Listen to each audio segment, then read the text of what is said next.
자, 2교시 10번째 주 2교시 시작합니다.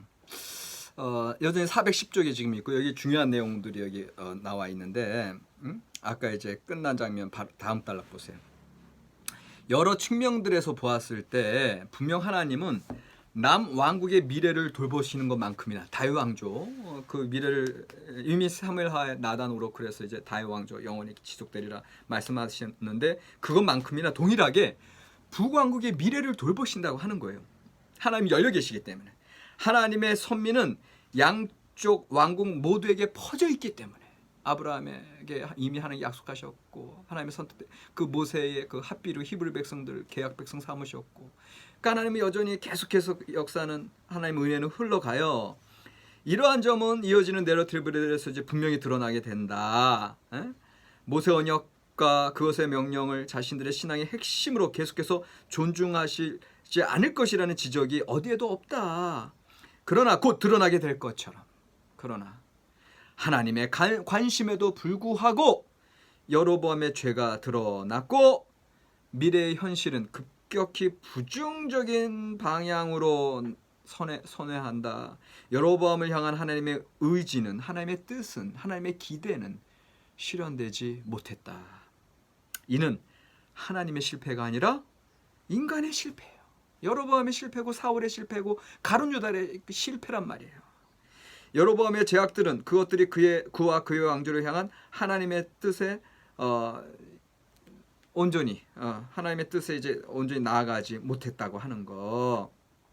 그래서 둘째 줄 내려오면 그의 행위를 우상 숭배로 고발할 수밖에 없었다라고 하는 거. 그러니까 아까 헷갈리지 마세요. 단과 베델의 송아지 처음 여로보암은 그것을 우상 숭배로 그렇게 처음부터 악하게 지은 건 아니에요. 하나님의 보좌로서 만들었어요. 그럼에도 불구하고 여로보암의 그 행위 자체가 나중에 이제 처음 시작에 사울도 처음 시작은 겸손하게 시작했다니까요. 여로보암도 하나님의 뜻에 따라서 살려고 노력했다니까요. 우리도 마찬가지라니까요. 그런데 흘러가다가 결국은 여로보암이 함량 미달로 메네메네 대겔 우바르신처럼 함량 미달로 드러난 거예요. 다니엘서에서 우리가 이제 보게 되는데 그것처럼 결국은 우리도 함량 미달로 그렇게 두려워해야 돼요. 사울은 함량 미달로 드러난 거예요. 그러니까 그렇게 드러났을 때 성서 기자들이 신명기 역사가들이 결국은 그 단과 베델의 송아지 자체도 우상 숭배로 얘기할 수밖에 없다고 하는 거. 그리고 그거 자체를 오고 오는 세대 그 이스라엘 역사 앞으로 전개하면서도 여로보암이 죄 지은 것으로 결국은 결론이 그렇게 갈 수밖에 없었다고 하는 거. 처음 여로보암의 그 의도와는 다르게. 왜? 여로보암의 실제의 삶이 우상 숭배로 결국은 그의 또 말기는 그렇게 갔다고 하는 거. 그래서 410쪽의 밑에서 네 번째 줄 그의 행위를 우상 숭배로 고발한 성서 기자의 유죄 판결에서 분명히 드러나는 거고요. 여로보암은 처음에 구원자로 출발하였으나 결국 죄인으로 끝을 마친다. 그를 향한 하나님의 기대는 산산조각 나버렸다. 지금 계속 제가 같은 얘기 하고 있습니다. 자, 411쪽. 여로보암의 모든 죄악은 이제 예배와 관련된 거고 우리가 예배에 실패하면 결국은 사회도 실패하는 거고 우리의 삶도 실패한다고 하는 거 이게 계속 나오고 있어요. 하나님을 향한 예배가 올바르게 서지 못한다면 정치적 해방은 결코 성공할 수 없다. 그래서 그 끝문장에 보면 예배와 정의는 그 어느 것도 홀로 설 수는 없다. 이스라엘의 삶과 행복을 위해서 이들 두 가지 모두가 필요한 것이다.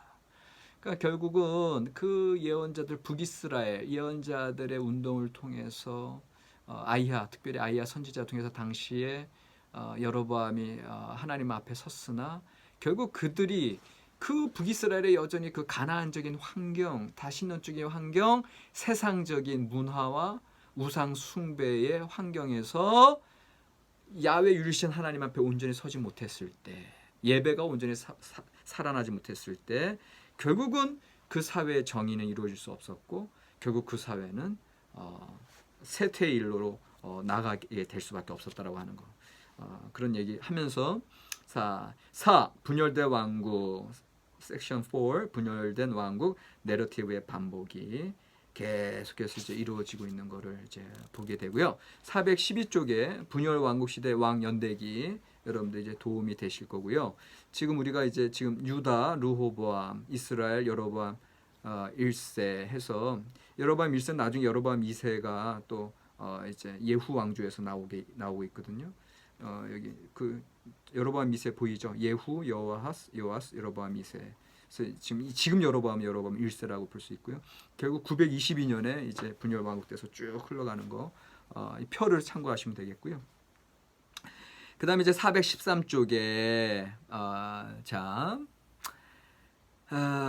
세 번째 줄. 각 정권들에 대한 반복되는 평가는 정치적이고 군사적인 성공과는 관계없이 오직 종교적인 측면에서만 서술된다. 이거 무슨 얘기인지 아시겠죠? 계속해서 북이스라엘 왕들 얘기하면서 여로보암의 죄에서 떠나지 아니하였더라 이렇게 나오고 또 이제 그 남왕국에 대해서는 또 어떻게 얘기해요? 그가 하나님 앞에 신실하게 행했으나 산당은 회파하지 않았다. 그래서 산당이라고 얘기했을 때는 곧 그 하이 플레이스 해가지고 이제 다신교적인 어떤 그런 어떤 우상 숭배 옛날에 가면 우리나라 옛날 선앙당 같은데 그런 얘기거든요. 그러니까 그것까지 철폐하고 순전하게 야훼 유일신 하나님을 섬겼어야 되는데 그렇게 섬기지 못했다고 하는 것들에 대해서 이제 얘기하는데 이게 정치적이고 군사적인 평가가 아니죠. 각 왕조를 평가하는 데 있어서 어떤 정치적인 성공 여부에는 관심이 없어. 신명기 역사가들은 뭐에 관심 있어? 종교적인 측면에서만 서술된다. 그러면서 배교라고 하는 거. 배교는 두드러진 주제이다. 하나님을 향한 신실함은 오랜 시간 동안 찾아보기 어렵게 된다. 이제 이렇게 쭉 이야기하고 있죠. 그래서 여러분들 여러분들 이제 구약 성서 개론을 이제 쫙 통과하고 나서 여러 가지 통과한 다음에 구약 성서 신학을 들어야 되는데 여러분들은 중간 생략하고 바로 구약 성서 신학을 지금 듣고 계시기 때문에 좀 개론적인 거 하나 말씀드리면 이렇게 여러분들이 좀 알고 계시면 도움이 되세요. 우리 열왕기 상하 이제 여호수아 사사기 사무엘상하 열왕기 상하 또 나중에 역대상하 에스라 느헤미야 우리가 이제 소위 말하는 역사서인데 근데 이제 이 역사서를 지금 기술하는 신명기 역사가나 또 역대기 역사가들의 관점 자체는 상당히 신앙적인 이스라엘이다. 종교적인 이스라엘이다. 역사적 이스라엘은 아니다. 딱 이렇게 구분하시면 돼요. 그러니까 역사적 이스라엘이라고 했을 때는 오늘날의 역사적인 관점, 객관적인 관점, 증명 가능한 역사적인 상황들과 역사적인 전개를 얘기하죠. 누가 언제 어디서 무엇을 어떻게 했는가에 대한 것들, 그다음에 증명이 되고 사료들이 다 있어야 되고 자료들, 고고학적 증거물들이 다 있어야 되고 이게 이제 역사적 이스라엘이에요. 그런데 우리가 성경에서 접한 이스라엘은 역사적 이스라엘, 순수한 객관적인 팩트, 사실과는 분명히 사실에 이제 근거해 있어요. 사실이 없다고 했을 땐 그건 소설, 환상, 신화밖에 안 돼요. 전설밖에 안 돼요. 그러나 분명히 우리 성경에 나타난 건 사실에 근거하지만 그러나 사실 자체를 얘기하는 건 아니에요. 오히려 그 사실로부터 그들이 반성하고 포로기 역사라 그랬어요. 그들이 바라보는 신앙적인 관점으로 역사가 흘러간다. 그러니까 여러분들 요것만 딱 생각하셔도 이제 많이 도움이 돼요. 그러니까 성경에서 나타나는 이스라엘 역사는 역사적 이스라엘, 팩트를 중심하는 역사적 이스라엘이 아니라 그들의 신앙 고백, 특별히 신명기 역사가들의 어떤 이데올로기, 하나님을 온전히 섬겨야 되는데 이들이 배교했다라고 하는 거, 그러나 이제 하나님의 계약 백성으로서 말씀 순종할 때 축복, 불순종할 때 저주, 심판 이런 어떤 관점에서 그들의 신앙 고백, 신앙적인 관점으로 신앙적 이스라엘이 흘러가고 있다. 이걸 분명히 알고 계셔야 됩니다. 그런데 신앙적 이스라엘, 역사적 이스라엘 이제 구분이 가능하죠. 저는 여기서 정반합해가지고 저는 성서적 이스라엘 하나 더 얘기해요. 그러니까는 우리 성경에서 사실은 우리가 이 당시의 고대 이스라엘 신명기 역사가의 신앙 고백만을 끄집어내는 거 아니죠. 그 신앙 고백만 끄집어내는 건 신앙적 이스라엘 내지는 종교적 이스라엘이라고 그랬어요. 그 다음에 일반 역사가들이 이 고대 이스라엘의 그 객관적인 팩트를 근거로 하는 역사, 또 고고학자들이 이제 리컨스트럭터 하려고 하는 거, 재구성하려고 하는 건 역사적 이스라엘이에요. 근데 역사적 이스라엘도 아니고 신앙적 이스라엘도 아니에요. 우리는 성서적 이스라엘을 끄집어내셔야 돼요. 아니 신앙적 이스라엘, 종교적 이스라엘인데 왜 다시 또 성서적 이스라엘을 말씀하시나? 왜냐하면 지난번에 말씀드린 것처럼 신앙적 이스라엘은 또 그 시대의 신명기 역사가들의 그 포로기 상황이 반영돼 있고, 또 신명기 역사가들은 다분히 남유다 중심이라 그랬죠. 근데 더 힘들게 더 나가는 건 역대기 역사가들이에요. 나중에 역대기 역사가한테 가보세요. 역대 상하 읽어보세요. 북이스라엘 역사 나와요, 안 나와요? 북이스라엘은 취급도 안 해. 남유다만 얘기해. 그나마 신명기 역사가는 남유다, 북이스라엘 같이 얘기하잖아요. 이유가 뭐예요? 역대기 역사가들에게는 또 그들의 또 특별한 다윗 왕조 중심의 아주 독특한 그러한 관점이, 또 성전을 중심으로 한 관점이 살아있기 때문에 그래요. 그러니까는 우리는 성경 말씀을 왜 읽어요? 2020년도에 지금 왜 읽어요? 이 말씀을 통해서 오늘 우리에게 가장 필요한 하나님의 말씀을 받으려고 그러죠. 진리를 찾으려고 그러죠. 그러니까 결국은 성경에서 나타난 신앙적 이스라엘만으로는 부족해요. 그거는 그때 그 시대 상황에 제한되어 있어요. 한계가 있어요. 근데 오늘 우리의 시대에는 그 말씀의 캐리그마, 핵심 메시지를 끄집어내서 오늘 우리의 삶에서 새롭게 하나님의 진리를 보편타당하게 펼쳐가야 되거든요. 그런 면에서 성서적 이스라엘을 여러분은 보셔야 된다고 하는 거예요. 이해가 되세요? 예를 들면 신명기 역사가들의 지금 여로보암으로 다시 예를 들게요. 이 여로보암에서 역사적 이스라엘은 뭔지 아세요? 역사적 이스라엘은 여로보암이 922년에 남북으로 이제 분열했을 때 그 여로보암의 어떤 그 실제적인 상황들을 추적하는 거고, 예를 들면 혹시라도 지금 아직은 그 발견이 안 됐고 앞으로도 발굴이 안 될 것 같지만 여로보암이 솔로몬 때 피해서 솔로몬의 바퀴를 피해서 잠깐 정치적 망명 갔다 다시 돌아왔다 그랬잖아요. 그래서 망명 갔을 때 그 가드왕 아기스 내지는 이제 그 블레셋 지역에 여로보암이 뭐 그 기록을 남겨뒀다든가, 그것이 탄소동화 측정에 의해서 이게 예를 들어서 918년에 이런 일이 있었다, 그런 게 이제 924년이 되겠죠. 이런 일이 그런 게 발굴되면 역사적 이스라엘로 여로보암이 솔로몬 시대 때 유력한 인물이었는데 정치적 망명했다, 이런 역사적 이스라엘이 써질 거예요. 그런데 이제 신앙적 이스라엘은 뭐예요? 이 여로보암에 대해서 여로보암에 대해서 아까 아히야 예언자에 의해서 하나님께서 그를 세우셨고, 그런데 이제 신앙적 이스라엘은 그러나 여로보암이 결국은 단과 베델의 그 금송아지를 세움으로 우상 숭배의 어떤 괴수가 되었다. 요거는 당시에 신명기 역사가들의 그 신앙적인 표현이라 그랬죠. 종교적인 표현이라 그랬죠. 근데 제가 뭐라고 얘기했어요? 원래 처음 시작은 여로보암이 그런 우상 숭배 의도가 없었다. 그건 신명기 역사가 역사적 관점이라고 그랬잖아요. 그러니까 이 신앙적이고 어떻게 보면 종교적이고 어떻게 보면 이데올로기적인 어떤 이스라엘의 모습에서 한 발 뒤로 물러나왔죠. 그래서 뭐라고 얘기했어요? 원래는 처음에는 하나님의 은혜를 입었고 하나님께서 여로보암을 통해서 활동하셨다라고 하는 이 책에도 나오고, 이게 성서적 이스라엘이라는 거예요. 그래서 되도록이면 하나님의 뜻을 이 사실과 그 다음에 이 신앙 고백을 다 종합해서 우리가 실제로 여로보암 시대에 일어난 일들을 통해서 오늘 우리에게 필요한 말씀을 끄집어내고 보편타당한 진리를 파악하려고 하는 거. 그 보편타당한 진리를 아까 뭐라고 말씀드렸어요? 하나님이 당신의 택하신 종들을 기다리신다. 충성할 것이냐 불충성할 것이냐, 하나님의 뜻에 합하게, 하나님의 마음에 합한 사람이냐 합하지 않은 사람이냐, 그걸 기다리신다니까요.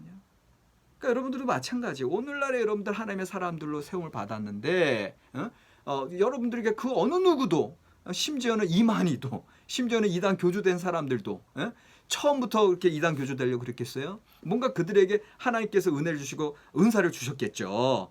근데 그들이 그것을 자기중심적으로 자기가 왕이 되면서 결국 교주가 되고 죄악의 악인의 괴수가 되는 것처럼, 그러니까 결국 우리의 삶 속에서도 하나님이 기대하시고 결국은 어디에서 결판난다? 순종 여부, 겸손 여부.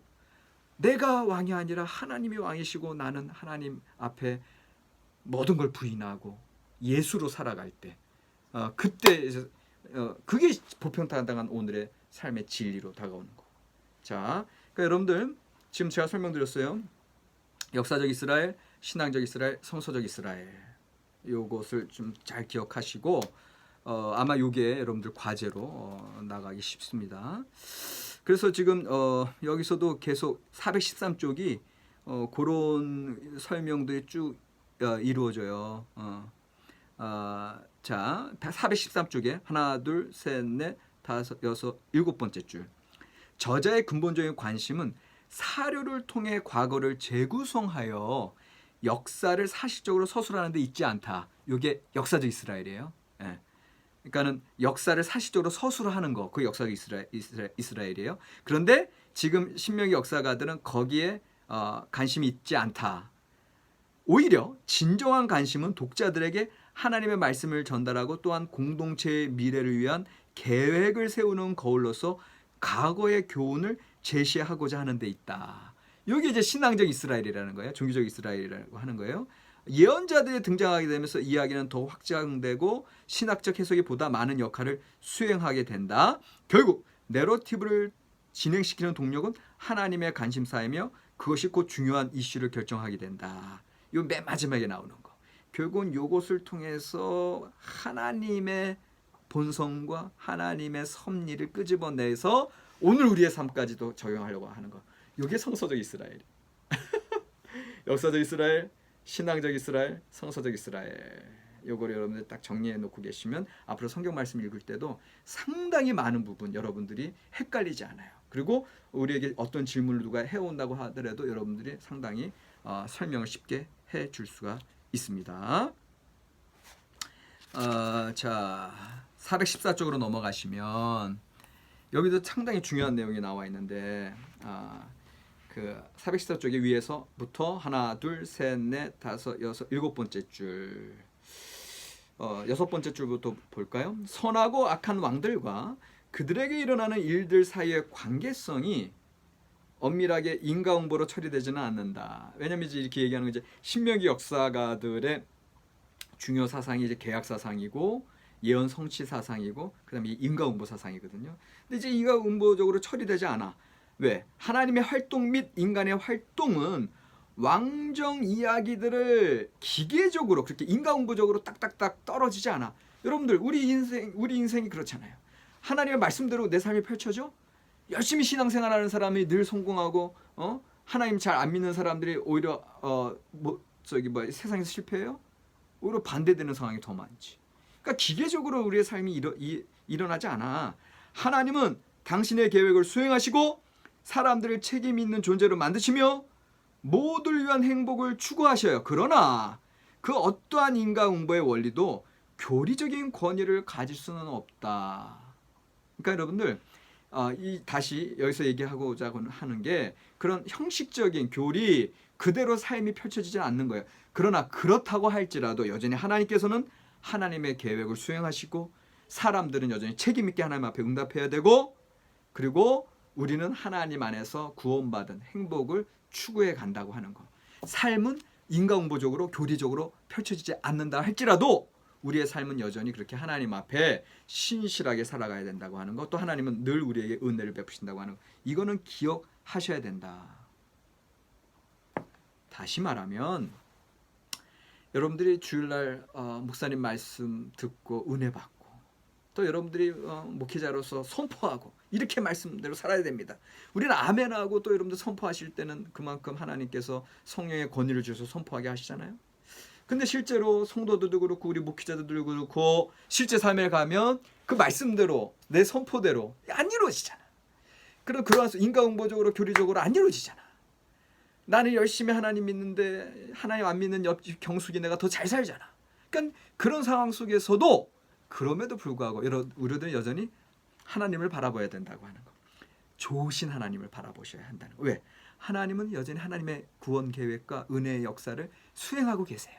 그리고 우리 인간은 여전히 그 하나님 믿고 책임 있는 존재로 살아가면 돼. 예. 불평할 필요 없어. 의로운 고통 언젠가 욥처럼 일어나요. 그럼에도 불구하고 우리는 하나님 바라보고 나아가야 한다. 그거 이제 여기서 얘기하는 거예요. 예. 그러니까는 이 역사 소설에 있어서도 그렇게 꼭 인과응보적으로 이루어지지 않는다고 할지라도 여러분들이 이상하게 생각할 필요는 없다는 거. 415쪽으로 넘어가면 분열대 왕국 타락의 악순환. 분열 왕국의 역사를 이해하기 위해서는 두 왕국들을 서로 대조하는 작업이 유용하다. 10지파들의 왕국, 200년이었을 동안 9개의 왕조로 구성되고 있고, 이게 북이스라엘 얘기예요. 내부의 정치적인 불안, 이것이 이제 일어날 수밖에 없었던 것은 북쪽 지파 사람 10개 지파잖아요. 그러니까는 다 이스라엘 야곱의 아들들이다 얘기하지만 그 지파들 사이에 색깔들은 있을 거 아니에요. 우리나라도 충청권, 영남권, 호남권 다 색깔이 있는, 경기권 다 색깔이 있는 것처럼. 그러니까 이제 그렇기 때문에 북쪽 지파는 이렇게 정치적인 불안이 늘 있을 수밖에 없었다. 이질적인 요소들이 많고, 그 다음에 그 선지자들, 예언자들의 활동이 활발해요. 엘리야와 엘리사 통해서 모세 엘리야 쫙 전해지거든요. 남유다에 비하면 북이스라엘은 그런 예언자들의 전통이 강하기 때문에 예언자들 전통은 곧 사사지파의 전통들이 쭉 이어져 내려오는 거예요.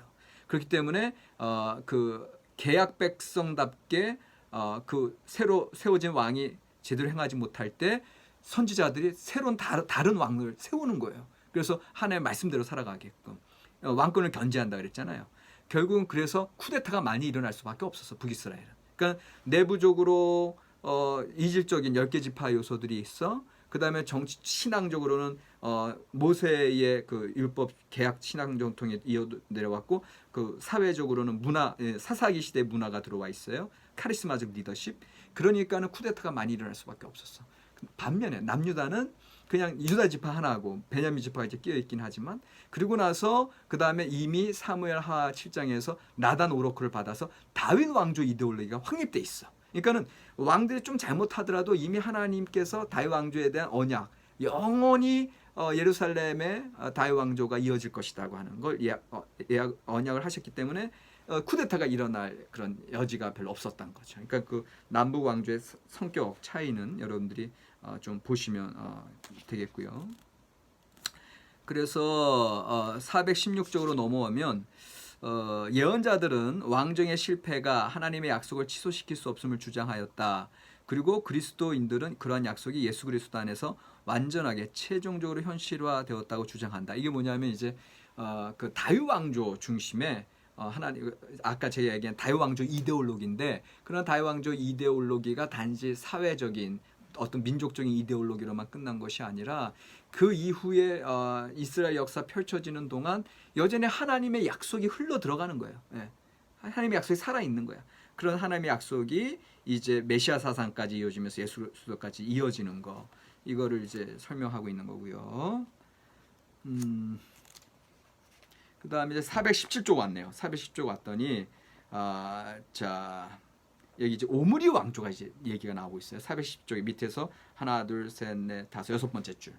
내정과 불안의 시기 이후에 북왕국의 왕 오므리는 유다와의 관계를 안정시켰다. 이게 뭐냐면은 초기에 이제 르호보암, 여로보암 나눠진 다음에 북이스라엘과 남유다가 계속 분쟁이 있었어요. 싸움이 있었어요. 근데 그 싸움이 어느 순간 남북 사이에 평화가 도래하는 게 이 오므리 왕조 때문에 그래요. 예, 이 오므리 왕조 때 유다와의 관계도 안정시키고요. 북이스라엘 남유다의 관계. 그 다음에 주변 국가들과 동맹을 맺죠. 제일 대표적으로 우물이 아들 아합을 누구랑 결혼시켜요? 시돈 지역의 에빠알의 딸 이세벨. 그래서 이세벨이 그때 이제 들어오는 거잖아요. 그러니까는 하여튼 그런 아주 정치적으로는 아주 북왕국의 오므리가 잘 그 북이스라엘 왕국 사마리아 왕국을 잘 안정을 시켰단 말이에요. 이로써 이스라엘은 상업적으로 중요한 위치도 점하게 되고, 왜냐하면 두로 시돈 이쪽 지역은 기존의 그 무역상들이잖아요. 그래서 또 재화 어떤 외교적인 그런 무역 경제적인 어떤 그런 풍성함들이 누리게 되고, 이런 일들이 이제 오므리 왕조 때 이루어지는 거거든요. 근데 성경은 그런 역사적 이스라엘에 대해서는 얘기를 안 해. 그냥 신앙적 이스라엘로 오므리에서 바로 아합으로 얘기해서 넘어가서 그 이제 우상 숭배에 대한 이야기만 하거든요. 근데 이제 여기서 얘기한 것처럼 오므리의 아들 아합이 시돈 왕 딸 이세벨과 결혼한 일, 이것 때문에 이제 이 사건이 엘리야 시대 때 이제 그런 그 종교적인 싸움, 야훼 모노테이즘을 위한 투쟁이 이제 시작되는 거고요. 그래서 418쪽에 아합과 이세벨, 그 다음에 네 번째 줄에 그들이 우상 숭배 및 혼합주의적 종교 간섭에 대한 예언자들과 충돌할 이제 그런 운명에 처해져 있는 거죠. 그리고 나서 나중에 그 418쪽에 엘리사의 도움으로 이제 엘리야의 제자 엘리사의 도움으로 아합의 그 오므리 왕조가 이 예후를 통해서 오므리 왕조의 바알 숭배자를 척결하는 거 이제 이게 이제 나중에 더 자세히 설명 나오지만 이건 아웃라인만 쭉 보고 있는 겁니다.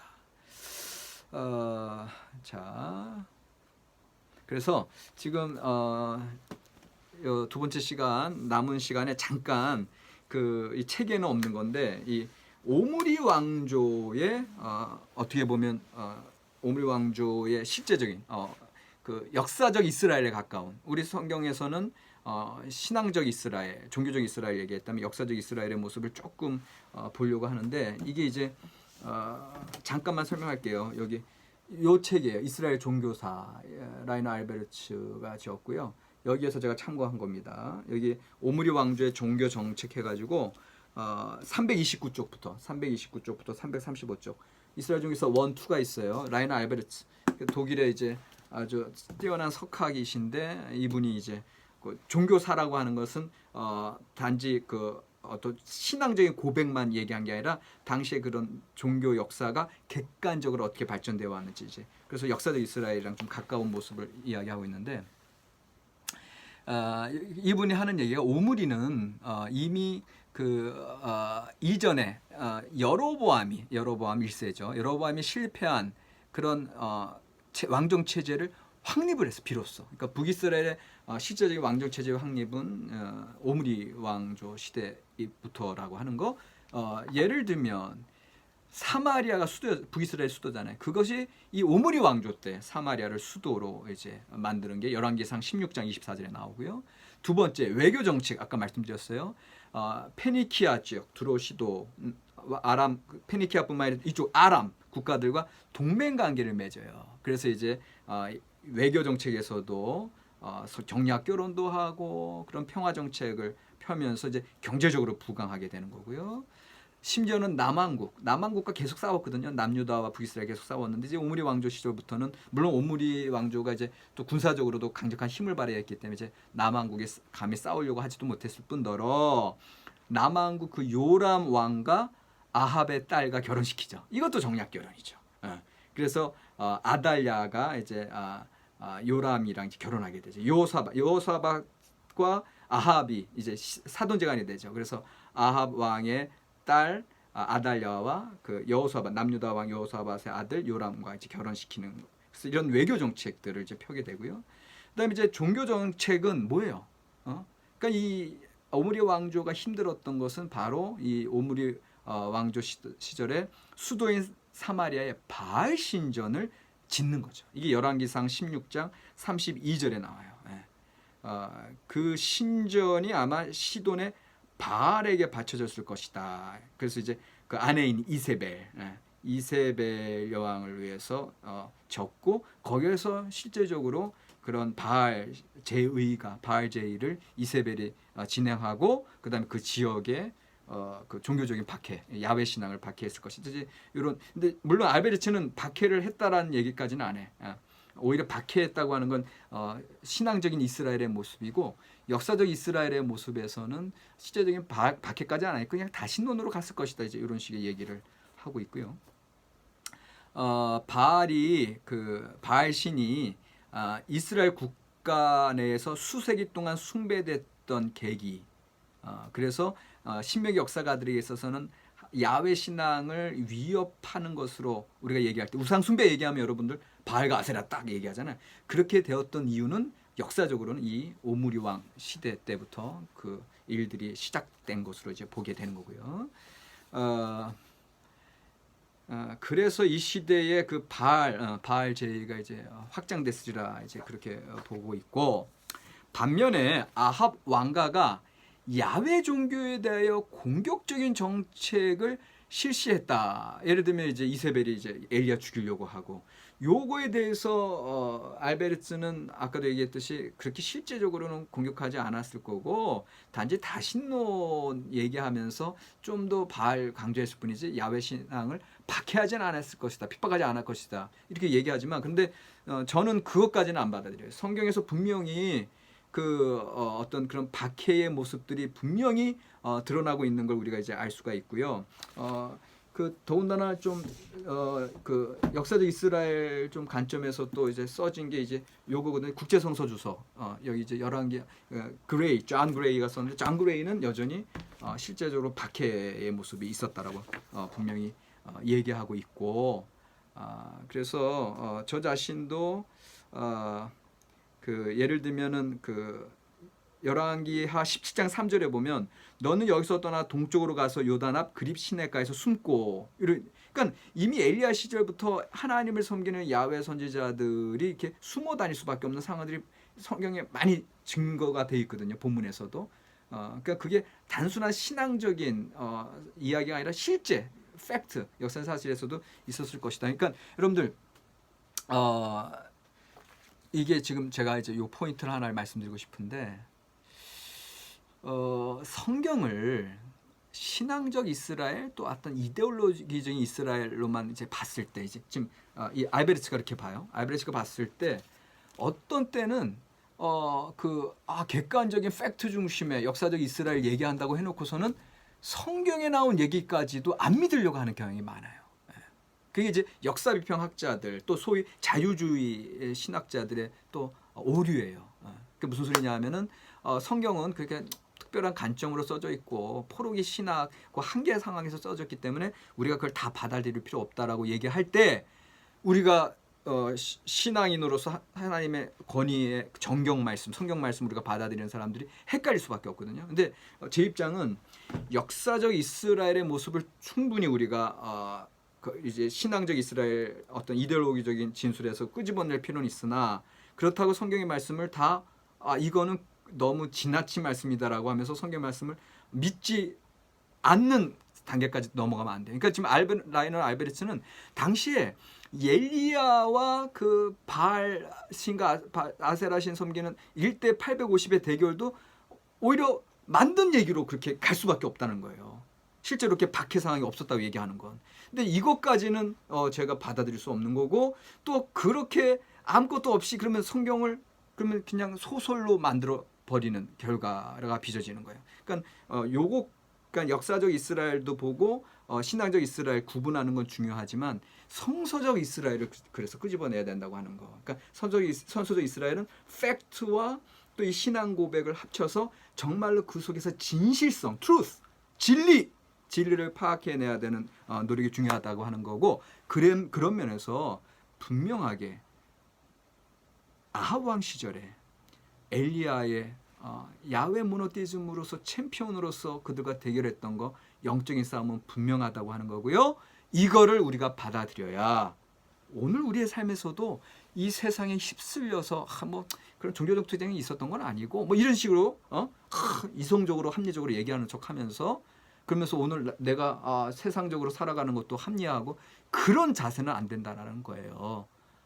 분명히 이때 영적인 투쟁이 있었고 오늘 나의 삶 속에서도 내가 세상에 휩쓸려 가는 모습은 없는지, 오염된 모습은 없는지, 혼합주의적인 모습은 없는지, 우상숭배는 없는지를 철저히 깨닫고 나 자신과 늘 하나님 앞에서 영적인 투쟁을 해야 된다고 하는 거. 그게 어떻게 가능해?